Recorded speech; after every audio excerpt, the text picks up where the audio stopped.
Bonjour à toutes et à tous et bienvenue dans mon jardin. Je vous propose une petite pause avec les abeilles, nos amis les abeilles.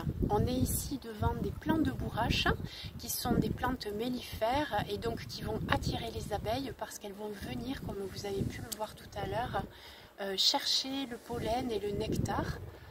Voilà, elles sont toutes là. Donc les abeilles, je voulais vous parler plus particulièrement d'un de leurs produits, la cire d'abeille. La cire n'est pas un produit qu'on va trouver naturellement dans la nature, ce sont les abeilles qui vont le fabriquer, et plus particulièrement les ouvrières, entre le 13e et 18e jour de leur vie. Vous voyez, c'est très précieux. Elles vont utiliser des glandes cirières qui sont sur leur ventre et leur mandibule pour sécréter cette merveilleuse cire qui va servir à construire les alvéoles qui vont ensuite pouvoir, où les abeilles vont pouvoir ensuite venir pondre. Et je vais vous montrer comment ça se passe. Et il va y avoir à l'intérieur ce que l'on appelle le couvain, c'est-à-dire ces petits bébés abeilles, on va dire. Et voici ce qu'on va trouver dans la ruche. Ici, nous avons les alvéoles qui contiennent certaines du couvain, pas toutes. C'est là où il va y avoir les parties les plus foncées. Et le miel, bien évidemment. Alors, ce n'est pas du tout l'époque de récolte du miel, mais mon mari, qui est passionné des abeilles, a été obligé de nettoyer une des ruches qui avait été attaquée par le varroa. Le varroa qui est un parasite de ces abeilles, et donc il a tout nettoyé pour qu'ensuite il puisse réinstaller à l'intérieur, puisqu'il y a les essaimages, la nouvelle reine avec son cheptel d'abeilles. Donc cette cire finalement va servir donc pour pondre dans ces alvéoles, mais elle est grasse, c'est un corps gras, et donc elle va pouvoir absorber beaucoup d'odeurs, dont celle des fleurs et celle des abeilles au niveau de la cuticule, qui est la peau externe, et de leur mandibule. Ça va donner une vraie identité à la ruche et les abeilles vont être capables de la reconnaître parmi toutes les autres.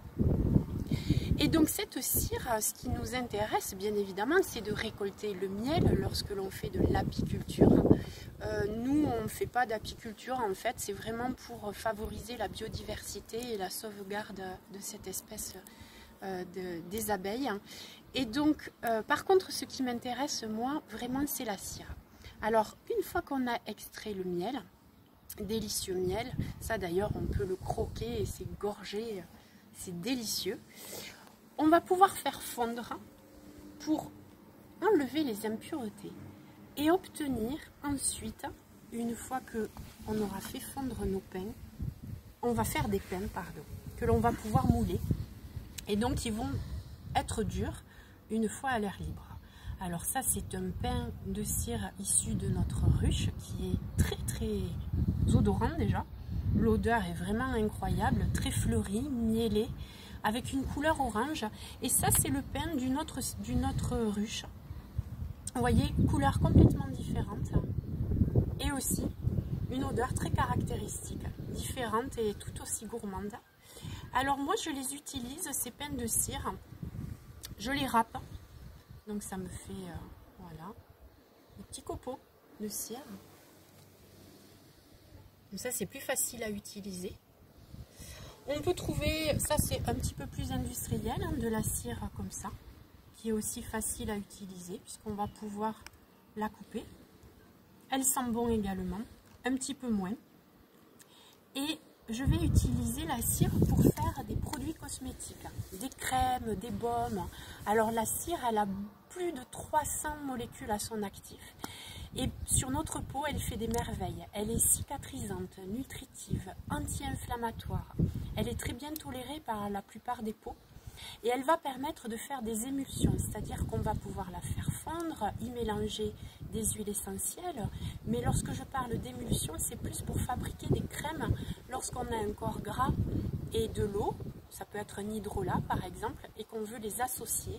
Eh bien la cire va permettre de faire comme une mayonnaise en fait, de faire que les deux phases vont bien se mêler entre elles et on va pouvoir avoir une crème avec des propriétés de plantes et de cire.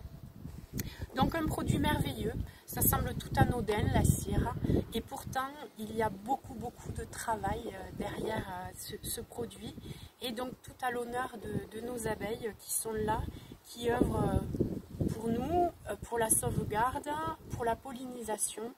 Donc voilà, un petit clin d'œil à nos amis les abeilles et aux gourmandises qu'elles nous proposent. Donc si vous avez du miel, allez-y, la propolis également, anti-infectieuse. C'est délicieux. Je vous dis à bientôt pour une prochaine vidéo.